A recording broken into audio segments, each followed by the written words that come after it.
Just two things I want to say, and then I'm going to try to answer some of these questions at this moment in time and life. Joel Moskowitz just mentioned that the backing, I believe, to his gorgeous, gorgeous work out in the hallway is the words of the 6 questions from 20 years ago. Really? Is that about right? Yeah, so it's pretty gorgeous to imagine that they're there, and they're coming through in different form now, which is just gorgeous. Thank you. Thank you, Joel.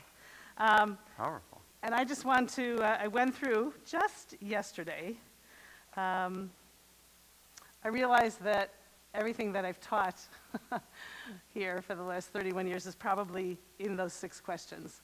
So that was kind of an eye-opening for me and a heart-opening for me. Just so you remember, I'm sure you all remember, if we could raise hands. Judgment and compassion, who is the winner? Arguing for the sake of heaven, fear of death, the land of our own souls, stringing pearls for the sake of heaven, hoping against hope, do we ever really change, our connection to Israel, God, synagogue transformation, men in the synagogue. That was a major one. Men. Yes. men, yes.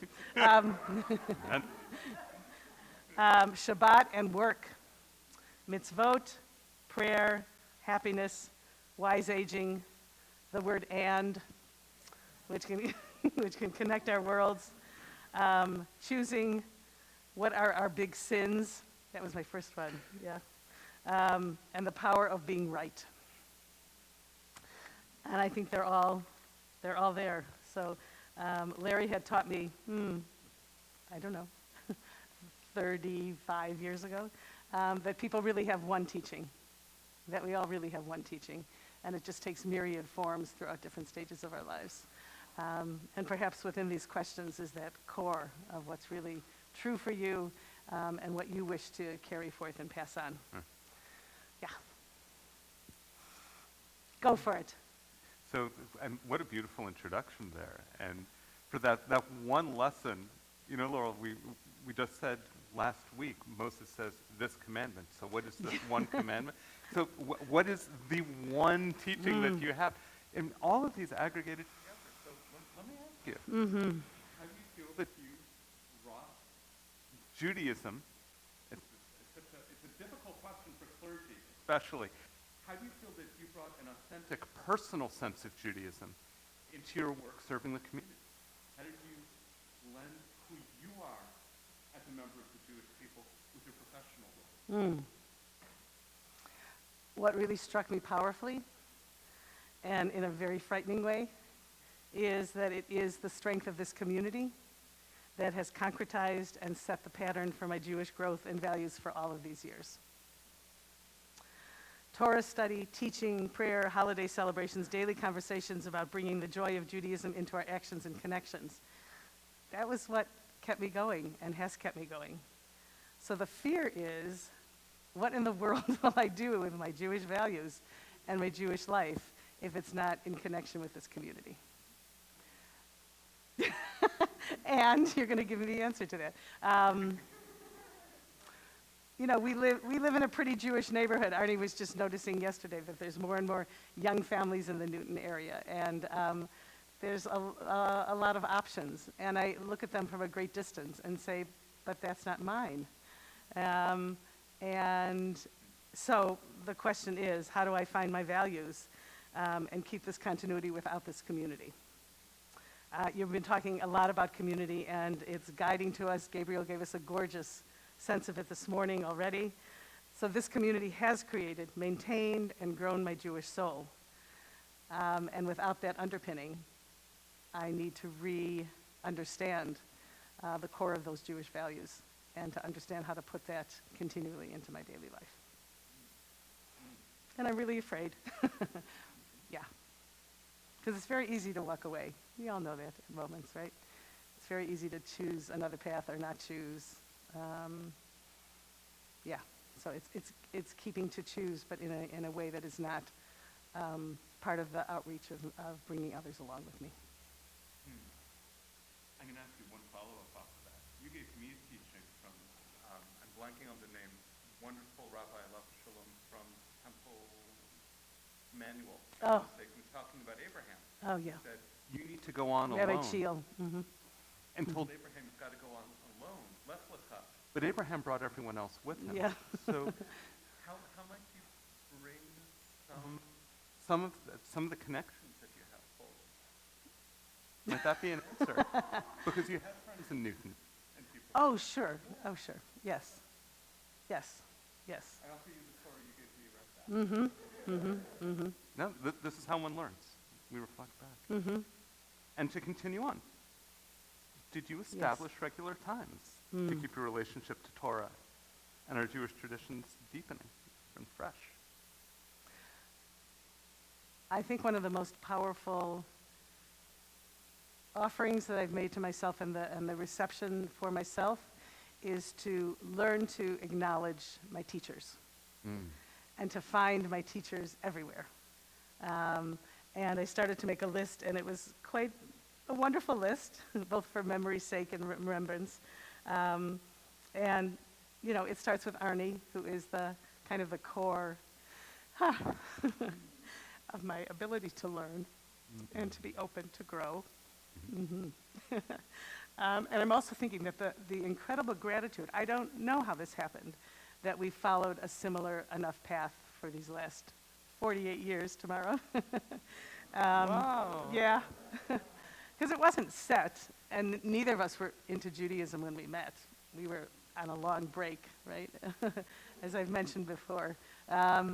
So to find our way back in slightly different ways, but to feel that journey has been conjoined is, I think it's the underpinning of the greatest of gifts. And so then to add in all the people. I remember really clearly being at a dance class with Dorothy Hershkowitz, Zichronah Livracha, years ago, and I just said, she's teaching me Torah. And that very afternoon. Nothing I tell correct, please. Oh. Are you not, oh. My mic's on. I'm not audible on live stream. Oh, could someone grab me spare batteries over in the podium then? Thank you. And then that very afternoon, I went to my voice teacher, Thanks, to PJ. Liz Enker, who's a gorgeous, wonderful teacher. And I said, she's teaching me Torah. And it was the same Torah that Dorothy was teaching me in dance. And then Torah study for all of these years, every single week, is people coming forward and saying, oh yeah, this is my life, and my life is in this text, and my life is in all the people around this room. And what a phenomenal gift, particularly at this age of aging, to be able to feel that, there's still openings there, and there's still possibilities, and there's still ways to bring that forward. So it's been so much a part of the daily life of this community and my role in this community. And I need to hold to that notion that there is a truth and there is a yearning and an opening that is always there in every interaction, in every place, and in every space. And I hope that continues. Yes. Learning from everyone. Oh, I just want to say one more thing about it too. It's actually, and I'm sure many of you have had that experience. I'm going through my papers very chaotically. And so many times I looked at them and I said, I taught that? Right? I said, like, who did that? I said, that's pretty good, but who did that? I don't know who that is. And it's just, and that's a phenomenal feeling to understand where that core is, and so much that was given to me that I was able to share forth. And I do want to say, I don't know if Liz is inside the room or outside at this point, but she keeps teaching me about the power of our aging and the strengths that we still have. And I have tried lately to allow just that breathing in and saying, yeah, I got something to say. And it comes from a depth of learning from so many other people and the willingness to pass it on and to share that feels very deep. And I hope that there's ways for that to continue because I think that will keep me alive. Amen. Yes. Do I have to keep asking you questions? I don't know. I want to sit with this. Yeah. I'm just remembering how Arnie called you his Torah fragment. Oh. last Shabbos, and I think you just returned that blessing to him. Yeah. So, Mm-hmm. mm. Yeah, in case I forget to buy you a present tomorrow. Yeah, Oh. for this year, that might be it. Yes. Ah, hoping my words will be heard supernally here and beyond and on high. Yay. Yeah, better. How did you work Mm.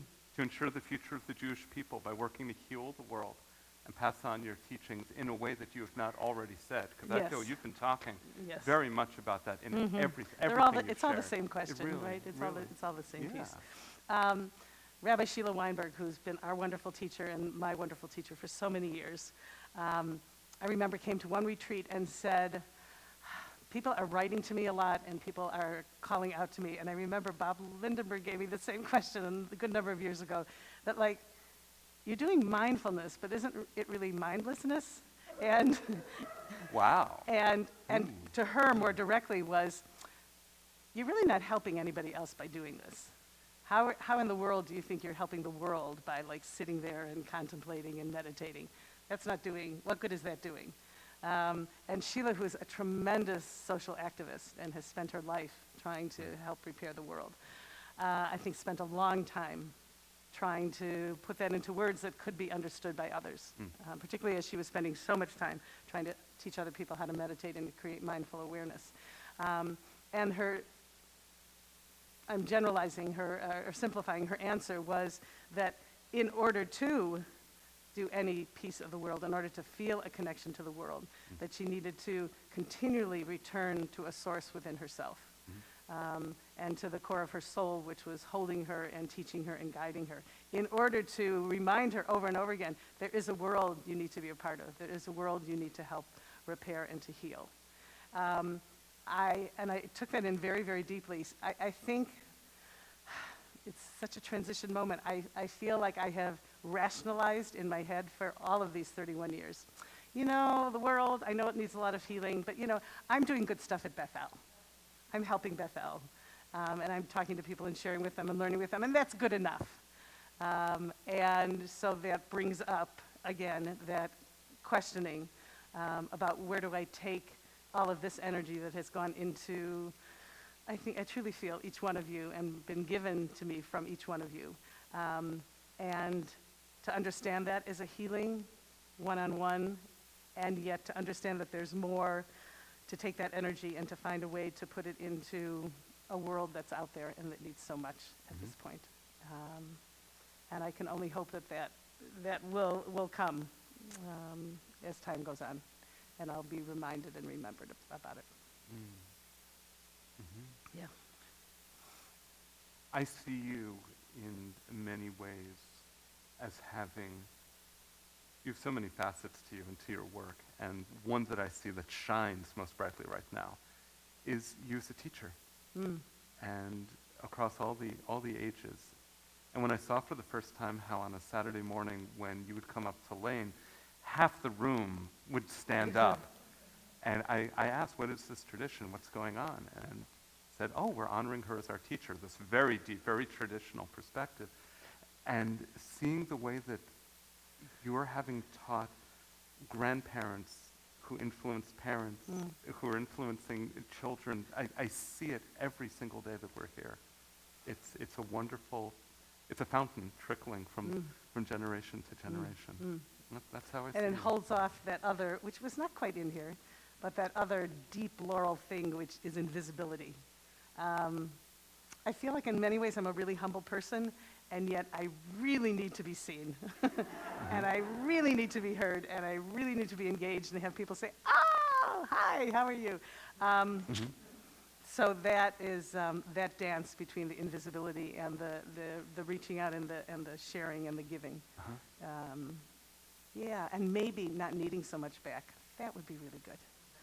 But maybe that'll come, yeah. That actually is a really great connection to the next one, that balancer, about inspiration, how you inspire others. How did you nourish hope in yourself and in others? There's that balance. I think a lot more people think they can sing because of me. Right? Right?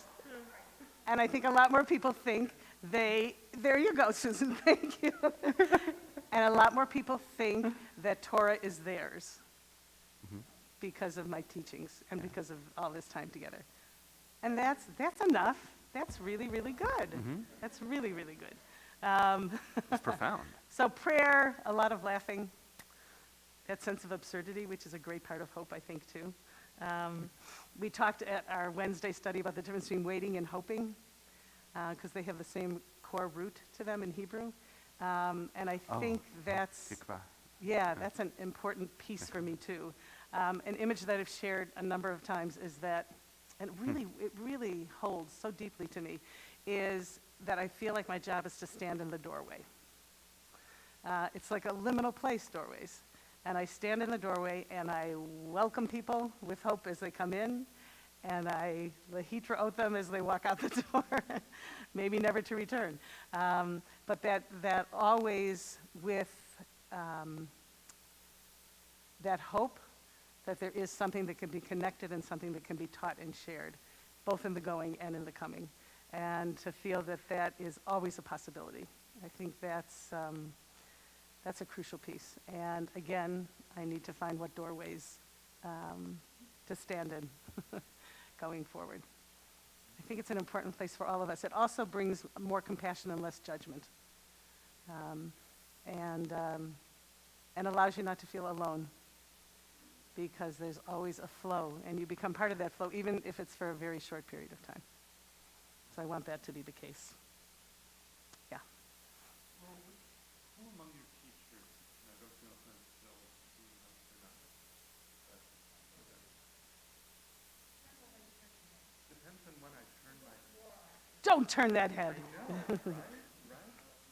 Surely I will turn aside and see this wondrous sight.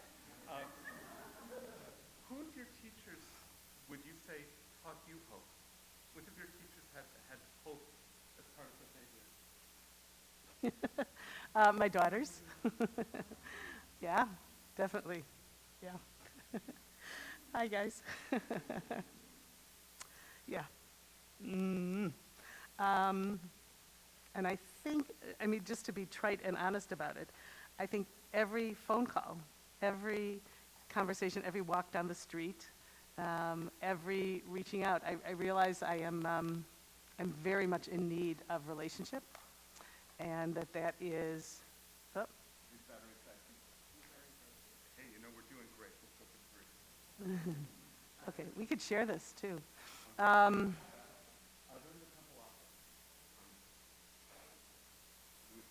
Yeah. And I think so, to reach out with that sense of there is always a new day, and there always is possibility. And to find that in the tradition was one of the greatest things, like 20 years ago, to say, oh wait, that's in there all the time.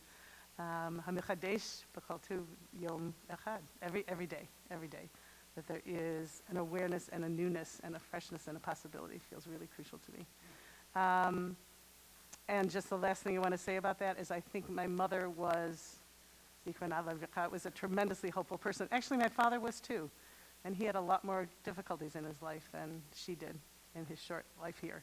And there was always that sense that if you can sing another song, and if you can have a great conversation with someone on the phone, and if you can go do one good thing for someone else, you could just see there was always a hopeful optimism about their lives, which is, needs to be reminded and held on to. Yeah. Yeah. Did you deepen your discerning nature by engaging with others? Yeah. And explain. I love discernment. It is, when you have to hold on to one word, you say, like, what are you given in your life? What is the key to human beings? And what is the gift that they're given by God? Maybe you would call it free will, but I call it that ability to discern is, that's our human quality. And then it becomes a lifelong work of what are you discerning for what purpose and to what end, and where's the good and the right, but also the joy and the absurdity of realizing that you're limited in your abilities to discern. But it's thank you. crucial, crucial. So I have an inner paradox, and one piece of it is that tshuva, we've talked about it so much, and this year especially, just like glory of every single day, that you say a prayer for tshuva at 7 o'clock in the morning on a daily basis, even before you've had a chance to mess up. You know, you wake up and then you say, help me return. And that constant process feels so glorious to me, and yet, I was thinking, I think it's Popeye who says, "I am what I am." Yeah. And I'm still not sure if I ever really do change, and how much is still that 12-year-old living with those qualities and those foibles, so that I would love to come to the place where the discernment allows you both radical amazement and radical acceptance of exactly what is, and say, okay, this is the person I am, and in order to be alive, there's got to be a step forward. There's got to be a step up. There has to be movement. And I think it's the dance that I want that dance to go on as long as possible, to use that discernment for good and for joy. Amen. Yeah. Amen. And that leads us right to our core here. Did you reach for the essence, the deepest meaning in life, and revel And in I the got journey? it. I totally have it. I just You have want the to deep know. meaning? Let's Yeah. have it. A Yeah. regel achat. Yeah, right. Yeah, I'll be doing a little podcast about it, you know. Oh, yeah. You heard her say it. Because, just briefly, like, all of these questions are the same question, really. Yeah. So Yeah, they are. that this one is what it comes to. So this is what I want to close with, and allow to be the core. We sing Kol Ha'olam Kulo Gesher Tzar Ma'od. The entire world is a narrow bridge. It usually gets translated, which is not what Rabbi Nachman taught, I am quite sure. The only thing is not to be afraid. I think he was afraid all the time. The core is V'ha'ikar lo lefached klal, is not to make fear your general underlying principle, and not to make fear the essence of who you are. It's in our lives. I mean, we certainly have felt it tremendously in the last year and a half, and will continue, I'm sure. But to keep that fear, what do we need in order to keep that fear from taking us over and becoming the trap that weighs us down? So the underpinning is not to let fear be our way of being, and I feel it more and more all the time, getting past 70, and thinking that was a great lifespan. It was beyond the lifespan for many generations. And to see that, and not to live with that awareness in fear, but to use that in such a way to keep going forward, to search and deepen, and to delight in the journey. And to essence, which I was taught so gloriously from Rabbi Nehemiah Poland a number of years ago, is that joy is not something that you get to once in a while, at least for me. Joy is not something I get to once in a while. You enjoy something. It was an enjoyable experience, those kinds of things, like out there. But that it is, for me, a continuing journey to remember that the joy is within all the time, and that possibility and that hope of the joyful reveling in this journey is there. And I want to hold on to that as much as possible. There is a prayer that comes at the very end of the morning service, the regular weekday morning service. And I've started to go pretty often, but I'm not into that last part. I feel like it's a repetition, and I'm not sure why they do it after you've done everything, and then you have to sit down again and do more prayers. And I know how many of you must feel, because I say, oh no, I'm done. This is plenty. So I do the Ashrei, and then there's this one prayer that has been kind of newly sustaining and growing within me. So I'll just take one extra minute so you can hear the Hebrew, which is quite beautiful. I don't know if it's in every prayer book. It says, Va'ani, zot briti otam amar Adonai, ruchi asher alecha, udvarai asher samti beficha, lo yamushu mepicha, umipi zaracha, umipi zera zaracha, amar Adonai me'ata viad olam. God says, this is my covenant. My spirit will remain with you and with your